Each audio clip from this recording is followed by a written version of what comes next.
안녕하세요. 오늘 저희는 이 현대 우주 경쟁, 이 뜨거운 현장 속으로 한번 들어가 보려고 합니다.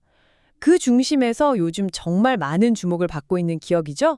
바로 로켓랩. 여기에 대해서 좀 깊이 파헤쳐 보겠습니다. 네, 반갑습니다.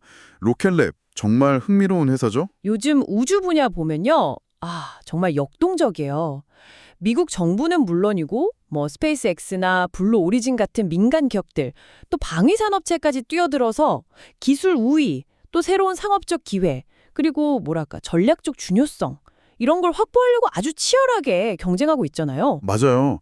단순히 로켓 쏘는 걸 넘어서서 위성 데이터 분석이라든가 우주 관광 이야기도 나오고 심지어 궤도상에서 제조까지 정말 새로운 시장들이 막 열리고 있는 거죠. 그렇죠.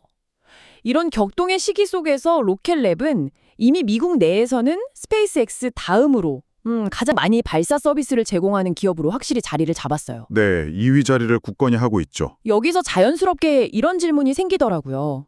만약 지금 로켓랩에 투자한다면 이게 정말 여러분의 인생을 바꿀 만한 그런 결정이 될 수 있을까? 오늘 저희와 함께 그 가능성을 한번 자세히 탐색해 보시죠. 네, 흥미로운 질문인데요. 한번 따져볼 필요가 있겠습니다. 그럼 먼저 로켓랩을 지금의 이 위치까지 올려놓은 어떻게 보면 1등 공신이죠. 바로 일렉트론, 로켓 이야기부터 시작해 볼까요? 이 로켓 어떤 특징이 있나요? 일렉트론. 네, 이건 소형 발사체 시장을 딱 겨냥해서 나왔어요. 높이가 한 18m, 지름은 1.2m 정도니까 좀 비교적 좀 아담한 크기죠. 18m면 그래도 꽤 큰데요? 그렇죠. 그래도 대형 로켓들에 비하면요. 이륙할 때 총 질량이 약 14,000kg 정도 되고요. 핵심은 그겁니다. 작은 위성들을 빠르고 자주 그리고 상대적으로 좀 저렴한 비용으로 궤도에 올려주는 데 특화돼 있다는 거. 소형 위성 전용이군요. 얼마나 실을 수 있는데요? 최대 한 300kg 정도의 탑재체를 저궤도, LEO라고 하죠. 거기까지 보낼 수 있습니다. 이게 요즘 폭발적으로 늘어나는 큐브셋 여러 개나 소형 통신 위성, 지구 관측 위성 같은 거 이런 거 딱 묶어 보내기에 아주 적합한 크기인 거죠. 300kg. 그 용량이 소형 위성 시장에 요구하고 정확히 맞아 떨어졌군요. 그래서 그렇게 발사 횟수가 많았던 거네요. 바로 그 점입니다. 네. 로켓랩이 내세운 게 전용 발사 개념이에요. 그러니까 큰 로켓에 다른 큰 위성들하고 같이 얻어 타는 방식 말고요. 소형 위성 고객들을 위한 맞춤형 발사 서비스를 제공한 거죠. 고객 입장에서는 훨씬 편했겠네요. 그렇죠. 원하는 시기에 원하는 궤도로 위성을 보낼 수 있으니까요. 훨씬 매력적이었을 겁니다. 이런 전략 덕분에 10월 초 기준으로 벌써 72번의 성공적인 발사 기록을 세웠어요. 소형 발사 시장에서는 확실한 강자로 자리 잡은 거죠. 와, 72번이요. 대단하네요. 네. 다른 거대 기업들이 더 큰 로켓, 더 큰 위성에 집중할 때 이 틈새 시장을 아주 효과적으로 공략한 게 로켓랩의 초기 성공 비결이라고 할 수 있겠습니다. 소형 위성 시장에서 확실한 성공 공식을 만들었군요. 그런데 로켓랩은 여기에 만족하지 않고 훨씬 더 큰 그림을 그리고 있는 것 같아요. 여기서부터 이야기가 정말 흥미진진해지는데 바로 뉴트론 로켓 개발 계획이죠. 맞습니다. 뉴트론. 이건 로켓랩에게 단순한 로켓 라인업 확장이 아니에요. 회사의 미래를 건 거대한 도약이라고 봐야 합니다. 거대한 도약이요? 네. 일렉트론이 소형차였다면 뉴트론은 중형 트럭에 비유할 수 있을 것 같아요. 최대 13,000kg, 그러니까 13톤의 탑재체를 저궤도까지 운반할 수 있도록 설계됐습니다. 13톤이요? 일렉트론이 300kg이었는데. 와, 거의 40배 이상이네요. 그렇죠. 훨씬 더 무거운 화물을 실어 나를 수 있는 거죠. 단순히 크기만 커진 게 아닙니다. 그럼 기술적으로도 중요한 변화가 있나요? 가장 핵심적인 변화는 바로 재사용입니다. 뉴트론은 일단 부스터를 회수해서 재사용할 수 있도록 설계되고 있어요. 재사용. 스페이스X처럼요? 네, 맞습니다. 스페이스X의 펠컨 9 로켓이 재사용으로 발사 비용을 확 낮춰서 시장을 뒤흔들었잖아요. 로켓랩 역시 뉴트론의 재사용을 통해서 비용 경쟁력을 확보하고 더 높은 수익성을 추구하려는 그런 전략인 거죠. 그렇군요. 그럼 이건 언제쯤 볼 수 있을까요? 현재 계획으로는 2025년 하반기에 첫 발사를 목표로 하고 있습니다. 2025년 하반기, 재사용 기술까지 갖춘 중형 발사체, 목표가 상당히 야심찰 것 같은데요? 그렇습니다. 목표는 아주 명확해요. 스페이스X가 꽉 잡고 있는 중대형 위성 발사 시장에 직접 뛰어들어서 경쟁하겠다. 그리고 나사나 국방부 같은 정부 기관, 또 대규모 위성 군집을 구축하려는 민간 기업들로부터 더 큰 규모의 계약을 따내겠다. 이거죠. 수익성 측면에서도 기대가 크겠네요. 네, 일렉트론 발사 한 번보다 뉴트론 발사 한 번이 가져올 수 있는 수익이나 이익 잠재력이 한 6배에 달할 것으로 예상된다고 하니까요. 이 프로젝트 성공 여부가 로켓랩 미래에 얼마나 중요한지 짐작할 수 있죠. 단순히 로켓 크기를 키우는 걸 넘어서 정말 회사의 체급 자체를 바꾸려는 시도군요. 근데요, 이 중대형 발사 시장은 이미 스페이스X라는 엄청난 경쟁자가 버티고 있잖아요. 로켓랩만의 뭔가 차별화된 경쟁 우위 이런 게 있을까요?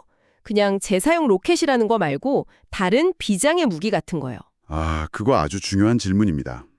물론 스페이스X는 강력하죠. 하지만 로켓랩도 몇 가지 차별점을 노릴 수 있습니다. 첫째는 뉴트론은 대규모 생산을 염두에 두고 설계되고 있다는 점이에요. 대규모 생산이요? 네, 탄소 복합 재료를 활용한 좀 혁신적인 구조, 그리고 자동화된 생산 공정. 이걸 통해서 경쟁사보다 더 빠르고 효율적으로 로켓을 만들어서 발사 빈도를 높이는 걸 목표로 할 수 있습니다. 둘째는 뉴트론이 특정 중형 위성 시장, 예를 들면 대규모 위성 군집, 메가 컨스텔레이션이라고 하죠. 그런 거 배치에 최적화될 수 있다는 점입니다. 그 위성 인터넷 같은 거요? 맞습니다. 그런 시장이 앞으로 엄청나게 커질 걸로 예상되는데 뉴트론이 이 특정 수요에 딱 맞는 효율적인 발사 솔루션을 제공한다면 충분히 경쟁력을 가질 수 있죠. 그리고 또 하나, 로켓랩은 이미 일렉트론을 통해서 다져온 고객과의 신뢰관계나 운영 노하우가 있잖아요. 이것도 무시 못할 자산입니다. 생산 효율성, 특정 시장 공략, 그리고 기존의 운영 경험. 그렇군요. 뉴트론 프로젝트 정말 기대되는데요. 그런데 로켓랩의 이야기는 여기서 끝이 아니죠. 이 회사가 단순히 로켓만 쏘는 회사에서 벗어나려는 움직임을 보이고 있단 말이죠. 바로 우주 시스템, 스페이스 시스템즈라는 또 다른 중요한 사업 부문이 있다는 점인데요. 이건 어떤 사업인가요? 네, 이 우주 시스템 부문, 이게 로켓랩이 소위 엔드-투-엔드 우주 기업으로 진화하는 데 아주 핵심적인 역할을 합니다. 엔드 투 엔드요? 처음부터 끝까지 다 한다는 건가요? 그렇죠. 단순히 고객의 위성을 로켓에 실어서 쏘아 올려주는 걸 넘어서요. 위성 자체에 필요한 다양한 부품과 솔루션을 직접 설계하고 제조하는 사업입니다. 예를 들면 위성의 뼈대 역할을 하는 복합 구조물, 위성 자세를 정밀하게 제어하는 반작용 휠, 반작용 휠이요? 그건 뭔가요? 위성의 방향을 아주 미세하게 조정하는 장치예요. 그리고 밤하늘의 별을 기준으로 위성의 현재 위치와 방향을 파악하는 스타 트래커. 이건 우주선의 GPS 같은 센서죠. 또 위성의 에너지를 공급하는 태양광 패널과 전력 시스템, 지상과 통신하기 위한 무선 통신 장비, 위성을 로켓에서 안전하게 분리시키는 시스템, 그리고 이 모든 하드웨어를 통합하고 제어하는 비행 소프트웨어까지 정말 광범위한 분야를 다룹니다. 와, 정말 위성 제작에 필요한 거의 모든 걸 다 다루는군요. 그럼 부품 제조 말고 다른 서비스도 제공하나요? 그렇습니다. 부품 공급뿐만 아니라 고객의 전체 우주선 개발 프로그램을 관리해주거나 아니면 위성이 성공적으로 발사된 이후에 궤도상에서 제대로 작동하도록 운영을 지원하는 서비스까지 제공합니다. 말 그대로 위성 아이디어 구상부터 임무 종료까지 전 과정에 걸쳐서 고객을 지원할 수 있는 역량을 갖추려는 거죠. 정말 포괄적이네요. 실적은 좀 어떤가요? 이 부문이 실제로 회사 성장에 기여를 하고 있나요? 네, 아주 중요한 성장 동력으로 작용하고 있습니다. 올해 상반기에만 이 우주 시스템 부문에서 1억 8,480만 달러 매출을 기록했어요. 이게 작년 같은 기간보다 35%나 증가한 수치입니다. 35%나요? 와, 네, 특히 위성 제조 관련 사업이 성장을 주도하고 있다고 하고요. 이렇게 사업을 다각화하는 게 전략적으로 굉장히 중요해요. 왜냐하면 로켓 발사 사업은 성공, 실패에 따라서 변동성이 클 수 있잖아요. 그렇죠. 한 번 실패하면 타격이 크니까요. 맞습니다. 그런데 우주 시스템 부문은 상대적으로 더 안정적인 수익 기반을 제공해주고 또 발사 사업과 시너지 효과를 낼 수도 있죠. 예를 들면 로켓랩 부품을 쓴 위성을 로켓랩 로켓으로 발사하는 그런 통합 서비스를 제공할 수 있겠죠. 그렇군요. 자체 역량 강화와 더불어서 외부 기업 인수를 통해서도 이 우주 시스템 부분의 경쟁력을 키워나가고 있는 모습인데요. 대표적인 사례로 지오스트 인수가 있었죠. 네, 맞아요. 지오스트 인수. 이게 로켓랩의 전략적 방향을 잘 보여주는 사례인데요. 약 2억 7,500만 달러 규모의 거래였는데 지오스트는 소형 위성에 탑재할 수 있는 고성능 전자광학 및 적외선 센서 시스템, 이걸 만드는데 특화된 기업입니다. 전자광학, 적외선 센서요? 어디에 쓰이는 기술인가요? 이게 주로 국방 및 안보 분야에서 활용되는 핵심 기술이에요. 미사일 발사를 감지하고 추적하거나 특정 지역을 감시하고 정찰하는 데 쓰이죠. 이 인수를 통해서 로켓랩은 안정적인 정부 계약 확보에 좀 유리한 고지를 점하게 됐고 국가 안보, 우주 분야에서의 입지를 크게 강화했다고 볼 수 있습니다. 아하, 국방 분야로의 확장. 그 외에 또 미래 통신 기술과 관련된 인수도 있었던 것 같은데요. 마이나릭 인수권도 언급됐죠? 마이나릭은 조금 다른 맥락인데요. 인수가 아니라 파트너십이나 공급 계약에 더 가까운 관계로 보입니다. 마이나릭은 위성 간 레이저 통신 단말기를 개발하는 아주 선도적인 기업 중 하나예요. 위성끼리 레이저로 통신한다고요? 네, 앞으로 수천 수만 개 위성으로 구성될 대규모 위성 군집, 그 컨스텔레이션이 제대로 작동하려면 위성끼리 빠르고 안전하게 데이터를 주고받는 기술이 필수적이거든요. 마이나릭의 레이저 통신 기술이 바로 그 역할을 합니다. 아, 그렇군요. 그럼 로켓랩은 이걸 어떻게 활용하는 건가요? 로켓랩이 마이나릭의 기술을 자사의 위성 플랫폼에 통합하거나 아니면 고객들에게 제공함으로써 차세대 우주 통신 인프라 구축 경쟁에서 중요한 역할을 할 수 있게 되는 거죠. 지오스트 인수를 통해서는 안정적인 국방 시장을 잡고 마이나릭과의 협력을 통해서는 미래 성장 동력인 위성 통신 시장을 공략하는군요. 근데 이렇게 인수한 기술이나 외부 기술을 기존 사업하고 얼마나 잘 융합시키고 시너지를 내느냐, 이게 또 관건이겠네요. 정확합니다. 인수는 시작일 뿐이죠. 진짜 성공은 통합과 시너지 창출에 달려 있습니다. 서로 다른 기술, 조직 문화, 사업 프로세스 이런 걸 얼마나 효과적으로 잘 결합해서 1 더하기 1이 3이 되는 효과를 만들어내느냐, 이게 장기적인 성장을 좌우할 겁니다.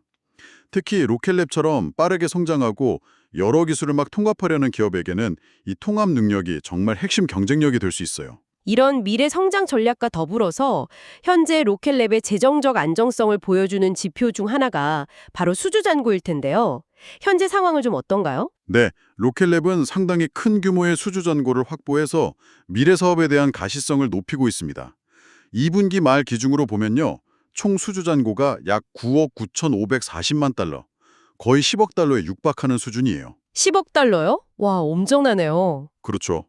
여기서 주목할 점은 이 중에서 절반 이상인 5억 8,580만 달러가 앞서 이야기한 우주 시스템 부문과 관련된 계약이라는 겁니다. 아, 발사 서비스보다 우주 시스템 쪽 계약이 더 많군요. 네, 이게 발사 서비스 외에 우주 시스템 사업이 이미 회사의 중요한 축으로 자리 잡았다는 걸 보여주는 동시에 앞으로 이 부문의 성장이 더 가속화될 수 있다는 걸 시사하는 거죠. 자, 이제 정말 다양한 측면에서 로켓랩을 살펴봤습니다.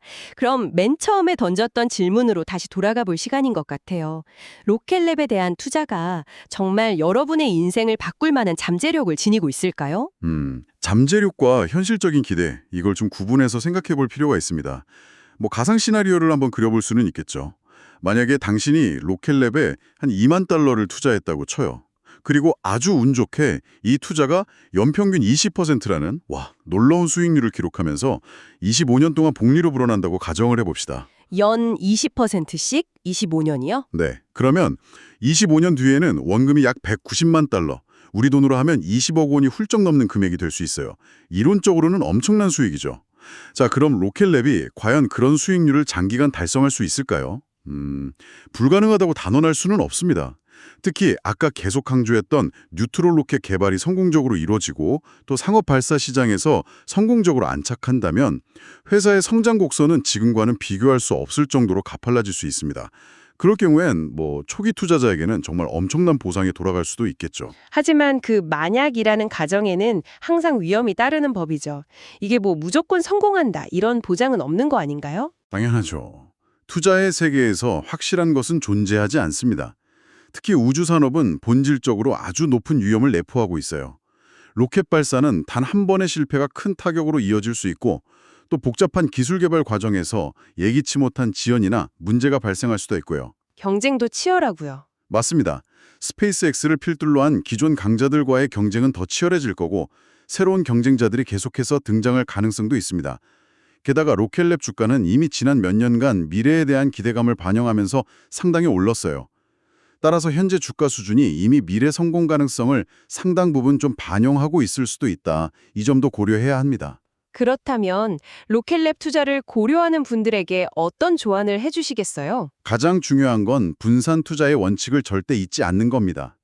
아무리 특정 기업이 유망해 보인다고 해도 당신의 재정적 미래 전체를 단 하나의 주식에 거는 것은 매우 위험한 행동이에요. 로켓랩, 분명 혁신적이고 흥미로운 기업이고 성장 잠재력도 가지고 있습니다.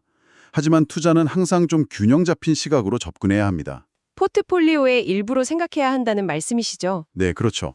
로켓랩은 당신의 잘 분산된 투자 포트폴리오 안에서 우주 경제 성장의 수혜를 기대해 볼 수 있는 하나의 구성 요소로 고려하는 것이 현명합니다.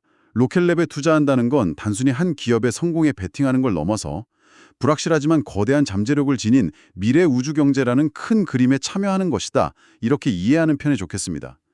높은 잠재 수익률만큼이나 높은 위험도 함께 감수해야 한다는 의미죠. 종합해보면 로켓랩은 소형 위성 발사 시장에서 이미 검증된 실력을 바탕으로 이제는 재사용 가능한 중형 로켓 뉴트론을 통해 더 큰 시장으로의 도약을 준비하고 있고요. 동시에 위성 부품 제작부터 운영 지원까지 아우르는 우주 시스템 사업을 통해 사업 다각화와 안정적인 성장을 추구하고 있고요. 네, 맞습니다.